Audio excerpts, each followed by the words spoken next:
Hello everyone, কেমন আছো সবাই? আশা করছি ভালো আছো। আমিও খুব ভালো আছি।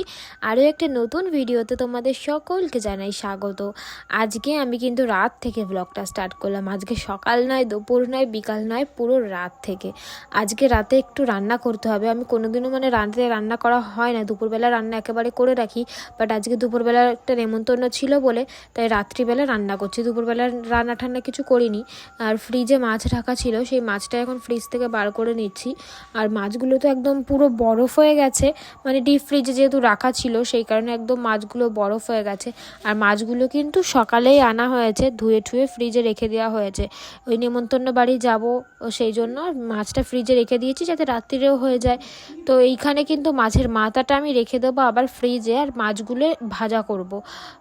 মাছের মাথাটা ভাজা তো খাওয়া যায় না, তাই না? সেই জন্য মাছের মাথাটা রেখে দেবো, যদি অন্য কিছুতে দেওয়া যায় কিনা দেখা যাবে পরের দিন। তো সেই জন্য রেখে দেবো, মাছগুলোই শুধু ভাজা করব। আর এই যে গরম গরম ভাতের সাথে লাল লাল করে শুকনো লঙ্কা ভেজে, পেঁয়াজ ভেজে আলু ভাতে মেখেছি, সাথে করেছি হচ্ছে মাছ ভাজা।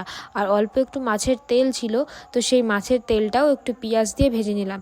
এরকম লাল লাল আলু ভাতে খেতে কে কে ভালোবাসো? বন্ধুরা, রান্না বান্না এইমাত্র কমপ্লিট হলো। তো দেখতেই পেলে কি কি রান্না করলাম। আর যেইগুলো আমি রান্না করলাম না, সেগুলো আমার ভীষণ ফেভারিট। এইগুলো আমার খেতে ভীষণ ভালো লাগে। গরম গরম ভাতের সাথে স্পেশালি। ঠান্ডা ভাত হলে হবে না, গরম ভাত হতে হবে। ধোঁয়াটা ভাতের সাথে খাবো, মাংস লাগবে না, মাছ ভাজাই এনাফ। তো যাই হোক, চলো এখন বাজে হচ্ছে 9:45 মতন, 9:50 বাজে। তোমাদের দাদা ভাই আসার এখনও অনেক দেরি আছে। তো আসলে তারপরে খাওয়া দাওয়া করবো, ততক্ষণে সব ঠান্ডা হয়ে যাবে। যা যা রান্না করলাম সমস্ত কিছুই ঠান্ডা হয়ে যাবে। তো চলো দেখতে থাকো, পরে তোমাদের সঙ্গে আবার কথা বলতে আসছি। তো গুড মর্নিং বন্ধুরা, পরের দিন সকালবেলা আবার তোমাদের সঙ্গে কথা বলতে আসলাম। আর এখন আমার স্নান টান কিন্তু সমস্ত কিছুই কমপ্লিট হয়ে গেছে। আর তোমাদের দাদাভাই দোকানে যাওয়ার আগে আমাকে বলছে যে ছোট্ট একটা কিছু টিফিন বানিয়ে দাও, খেয়ে দে তারপরেই যাব দোকানে। তো আমিও বললাম যে ঠিক আছে চলো, আমিও বানিয়ে দিচ্ছি, ঝটপট ওকে একটা টিফিন বানিয়ে দিই। তো চলো কী বানাচ্ছি ওর জন্য সেটাই চলো তোমাদের সঙ্গে এখন শেয়ার করবো।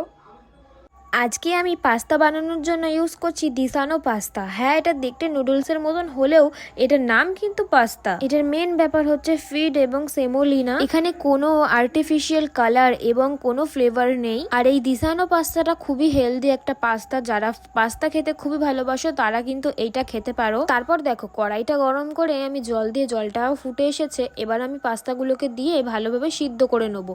আর এই পাস্তাটা কিন্তু প্যাকেটেই লেখা রয়েছে যেটা কত টাইম, কত মিনিট এই পাস্তাটাকে সিদ্ধ করতে হবে। সেই জন্য নিজে থেকে খুব টেনশন নিতে হবে না, যেহেতু প্যাকেটেই লেখা থাকছে যে কত মিনিট সেদ্ধ করতে হবে। সেই জন্য কিন্তু এটা একদমই নরমও হয়ে যাবে না, একদমই শক্তও থাকবে না, একদম পারফেক্ট তৈরি হবে। তারপরে এই যে আমি প্যাকেটের সময় অনুযায়ী আমি দেখে নিলাম যে সিদ্ধ হয়েছে কিনা। সিদ্ধ হয়ে যাওয়ার পরে আমি ওটাকে নামিয়ে নিয়ে তারপরে আমি কড়াইটাতে আরও একটু তেল দিয়ে দিলাম। তেল দিয়ে তারপরে আমি এখানে পাস্তাতে দেওয়ার জন্য ডিম ভেজে নেব, ডিমের ভুজিয়া করে নেব। ডিমটা যদি না দিই পাস্তাতে একদম ভালো লাগে না, সেই কারণে। আর আজকে আমি করব হচ্ছে চিংড়ি প্লাস ডিম পাস্তা। তো আমি আজকে ফার্স্ট টাইম চিংড়ি এবং ডিম দিয়ে পাস্তা বানাবো, আর খেয়েও তোমাদেরকে বলবো যে কেমন হয়েছে। আর এই যে ডিমটাকে ওইদিকে ভুজিয়া করে আমি তুলে রেখে নিয়েছি। তারপরে আমি এখানে একটু পেঁয়াজ কুচিয়ে নিয়েছি। পেঁয়াজ কুচিয়ে হালকা পেঁয়াজটা ভেজে নেওয়ার পরে একটু রসুন কুচি প্লাস একটু আদা কুচি আর একটু কাঁচা লঙ্কা কুচি এর মধ্যে দিয়ে দিলাম। দিয়ে আমি হালকা করে একটু ভেজে নেওয়ার পরে সামান্য পরিমাণে একটু হলুদ দিয়ে দিলাম। হলুদ দিয়েও হালকা করে ভেজে নেওয়ার পরে এর মধ্যে দিয়ে দিলাম হচ্ছে পাস্তাগুলো। জানি অনেকেই কমেন্ট করবে যে এটা পাস্তা নয়, কিন্তু প্যাকেটে এটা পাস্তাই লেখা রয়েছে। তো যাই হোক, তারপরে একটু ভালো করে নাড়াচাড়া করার পরে এখানে আমি একটুখানি অল্প পরিমাণে দিয়ে দিলাম হচ্ছে পাস্তা মশলা। তো ওটা দেওয়ার পরে আরও একটু ভালো করে ভেজে নেওয়ার পরে দিয়ে দিলাম হচ্ছে ভেজে রাখা ডিমটা। তো যেই ডিমটা আমি আগে ভেজে রেখেছিলাম সেইটা। তারপরে আমি এখানে চিংড়ি মাছটাও আগে থেকে ভেজে রেখে দিয়েছিলাম। তো সেই চিংড়ি মাছটাও দিয়ে দিলাম হচ্ছে পাস্তার মধ্যে। তো আজকে ফার্স্ট টাইম করছি চিংড়ি দিয়ে পাস্তা, দারুণ খেতে হয়েছিল। আর সাথে দিয়ে দিলাম অল্প পরিমাণে একটুখানি সস। পাস্তাতে যদি সস না দিই তাহলে কিন্তু একদমই কেমন লাগে, সেই জন্য হালকা করে একটু সস দিয়ে দিলাম। তারপরে হালকা করে একটু ভেজে নামিয়ে নিয়েছি আজকের পাস্তা। দেখতে যতটা সুস্বাদু মনে হচ্ছে, খেতেও ঠিক ততটাই সুস্বাদু হয়েছিল। তাই তো তোমাদেরকে বলছি, এই টেস্টি পাস্তাটা তোমরাও চাইলে কিনে নিতে পারো। লিংক আমার ডেসক্রিপশন বক্সে থাকবে। এই যে ফাইনালি আমি বানিয়ে নিয়ে চলে এসেছি। এটার নাম পাস্তা হলে কি হবে, এটা দেখতে ঠিক চাউমিনেরই মতন, তাই না বলো? তোমার জন্য স্পেশালি সকালের মানে টিফিন তাড়াতাড়ি খেয়ে নাও আর তাড়াতাড়ি দোকানে চলে যাও। দেখতে তো দারুণ লাগছে, খেতে কেমন? সত্যিই দেখতে দারুণ লাগছে। আর আজকে একটু ইউনিকভাবে করেছি চিংড়ি মাছ দিয়ে, খেয়ে বলো কেমন হয়েছে।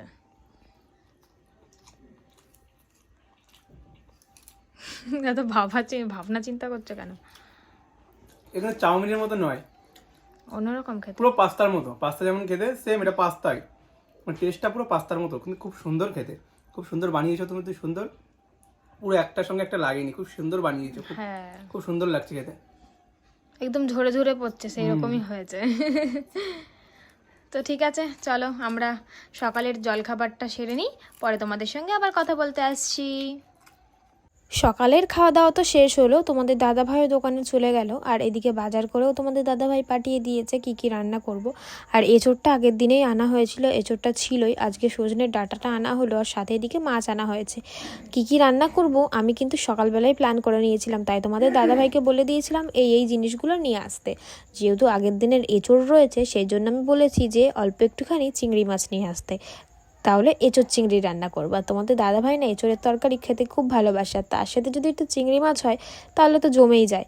আর করব সজনের ডাঁটা দিয়ে আলু দিয়ে বাটা মাছের ঝোল, সেজন্য আমি ওকে বাটা মাছ আনতে বলেছি। আর আমার বাটা মাছটা খেতে খুবই ভালো লাগে, তোমাদের দাদাভাইও খুব মানে খুবই পছন্দ করে বাটা মাছটা, মানে একদম কড়া কড়া করে ভাজলে তবেই, অল্প ভাজলে কিন্তু আমারও সেরকম মাছ পছন্দ হয় না খেতে, এবং তোমাদের দাদাভাইয়েরও অল্প মাছ ভাজা পছন্দ হয় না, মানে মাছগুলোকে সব মাছই প্রায় কড়া কড়া করে ভাজলে তবেই আমার ভালো লাগে। তারপরে এই যে বেশি দেরি না করে আমি রান্না বসিয়ে দিয়েছি, আর রান্না করতে আজকে অনেকটা লেট হয়ে গেছিলো, রান্নার পরেও অনেকটা কাজ ছিল, সেজন্য আরও বেশি লেট হয়েছে। এদিকে আমি মাছের ঝোল তো হয়ে গেছে, আমি এদিকে এঁচোড় চিংড়ির জন্য মশলা করে নিয়েছি। বাটিতে যেই মশলাটা রয়েছে সেটা দেখতে পাচ্ছ হচ্ছে আদা রসুন আর হচ্ছে কাঁচা লঙ্কা জিরে বাটা রয়েছে ওটাতে, আর মিক্সির মধ্যে যেটা রয়েছে সেটা হচ্ছে পেঁয়াজ আর টমেটো পেস্ট। আর এদিকে বাটা মাছ দিয়ে আলু দিয়ে আর সজনের ডাঁটা দিয়ে মাছের ঝোল করে নিয়েছি, আর সাথে এদিকে একটা মাছ ভাজা রেখে দিয়েছি আমার শ্বশুর মশাইয়ের জন্য। আর এদিকে আমি এঁচোড়টা সিদ্ধ বসিয়ে দিয়েছি, আর এই সিদ্ধর মধ্যেও অল্প একটু নুন আর অল্প হলুদ দিয়ে দিয়েছি, যাতে এঁচোড়টাও ভালোভাবে কালার হয়ে যায় আর নুনটাও এঁচোড়ের মধ্যে সিদ্ধ হওয়ার সময় ঢুকে যায়, তাহলে ভালো লাগবে খেতে। তো এইদিকে আর একটুখানি সেদ্ধ করব, তারপরে আমি এঁচোড়টাকে নামিয়ে নেব। তো অনেকেই বলে এঁচোড় সিদ্ধ করার এই জলটা রেখে দিতে, এই জলটাই মানে এঁচোড়ের তরকারিতে দিতে, তাহলে নাকি বেশি টেস্টি হয়। তো আমি ওই জন্য ওরকমভাবেই করি, ওই জলটাই আমি দিয়ে নিই, মানে প্রথমে এঁচোড়টাকে খুব ভালোভাবে ধুয়ে তারপরে সিদ্ধ বসাই, তো সেই জন্য ওই জলটা দিই। তারপরে এই যে সব এক এক করে হয়ে গেল রান্না, এই যে ফাইনালি হয়ে গেছে এঁচোড় চিংড়ি। কালারটা কিন্তু দুর্দান্ত এসেছে, দুর্দান্ত। আর আমি কিন্তু কাঁচা লঙ্কা দিয়েই কালার মানে রান্না করেছি। অনেকে আবার মনে করে যে আমি শুকনো লঙ্কা দিয়ে রান্না করি বলে এত হয়তো কালার হয়, বাট না, আমি যত রকমের তরকারি করি কেন, মানে চিকেনও করলে আমি কাঁচা লঙ্কা দিয়েই করি, কারণ শুকনো লঙ্কা আমাদের অতটাও মানে স্যুট করে না, যে কোনো তরকারিতে শুকনো লঙ্কা দিলে সেই মানে পেটের হজম হতে চায় না আর কি, পেটের গণ্ডগোল হয়। তো সেই জন্য আমি সব তরকারি কাঁচা লঙ্কা দিয়ে করি। তারপরে রান্না বান্না সেরে এদিকে আমি রান্নাঘরটা আজকে খুব সুন্দরভাবে পরিষ্কার করেছি, সার্পে টার্পে দিয়ে খুব ভালোভাবে ক্লিন করেছি, গ্যাসের টেবিল গ্যাস ট্যাস, তারপরে মানে ফ্লোরটা খুব ভালোভাবে আমি পরিষ্কার করেছি। অনেকেই কমেন্ট করে যে আমাদের রান্নাঘরটা ঠিক কোথায়, তো আমাদের গেটের একদম বারান্দায় ঢুকতে গেলেই সিঁড়ির নিচেই আমাদের রান্নাঘরটা, তারপরে হচ্ছে আমাদের ঘর, আর তারপরে হচ্ছে আমার শাশুড়ি মায়ের ঘর, আর সোজা দেখতে পাচ্ছ যে ঘরের দরজাটা খোলা ওটা হচ্ছে ঠাম্মা দাদুর ঘর। আর ওদিকে মানে আমার শাশুড়িদের ঘরের দরজাটা দেখা যাচ্ছে না, ওটা একটু আড়াল পড়ে গেছে, সেই জন্য ওই ঘরটা দেখা যাচ্ছে না। আর ওই পাশে যে গ্রিলটা রয়েছে ফ্রিজের এই যে এই দেয়ালের পাশে, ওই পাশেই হচ্ছে আমাদের বাথরুম রয়েছে, আর এই পাশে আমাদের বাইক থাকে। এখন হয়ে গেছে সন্ধে, আর তোমাদের দাদাভাই অনেকক্ষণ আগে দোকানে চলে গেছে, কারণ এখন অনেকটাই রাত্রি প্রায় হয়ে গেল, সন্ধে পেরিয়ে গেছে, সন্ধে অনেকক্ষণ আগে দিয়ে নিয়েছি। কটা বাজে বলো তো? এখন বাজে 7:36 বাজে। তো টাইম দেখতে গিয়ে ভিডিও কেটে গেছিলো, তো কিছু করার নেই, যাই হোক বসে আছি। এই টাইমে আমি ভিডিও এডিট করি, এগুলোই করি। আর ঘরে এত মানে জিনিসপত্র জমে গেছে না, ঘরটা একদম অগোছালো মনে হচ্ছে, কিন্তু গোছানো, কিন্তু তাও আমার কাছে অগোছালো মনে হচ্ছে। একটা ঘরে জিনিস যদি বেশি থাকে না, তাও আমার কাছে মনে হয় যে ঘরটা একদম অগোছালো। তো ওইখানে দুটো বক্স রয়েছে দেখতে পাচ্ছ, ওই টেবিলের ওপরে দুটো বক্স রয়েছে, তো ওইগুলো হচ্ছে মানে কি বলবো, প্রমোশন ভিডিওর মানে প্রোডাক্ট রয়েছে ওর মধ্যে। তো এইগুলো যতক্ষণ না করতে পারছি, মানে এই প্রমোশন ভিডিওগুলো, তো ততক্ষণ আমি এইগুলো ঘর থেকে আর সরাতে পারছি না। আমি এখন সব প্রমোশন ভিডিওগুলো করছি আর এক এক করে সব বক্সগুলো ওপরের ঘরে রেখে আসছি। ওপরের ঘরে তো অনেক জায়গা রয়েছে, সেজন্য ওপরের ঘরে রেখে আসছি। নিচে অতটাও জায়গা নেই রাখার মতন, আর আমাদের ঘরে তো একদমই নেই, কি আর করা যাবে বলো। তো চলো দেখতে থাকো, পরে তোমাদের সঙ্গে আবার কথা বলতে আসছি। তো আজকে সন্ধ্যাবেলা একটু বানাচ্ছিলাম চা, কারণ বাড়িতে একজন এসেছিল আর আমরা তো বাড়িতে মানে সেরকম কেউ একটা চা খাই না, সেই জন্য চা আমাদের বাড়িতে সেরকম হয়ও না, তাই কেউ আসলে তখনই চা হয়। তা আজকে আমি এখন দুধ চা বানাচ্ছিলাম।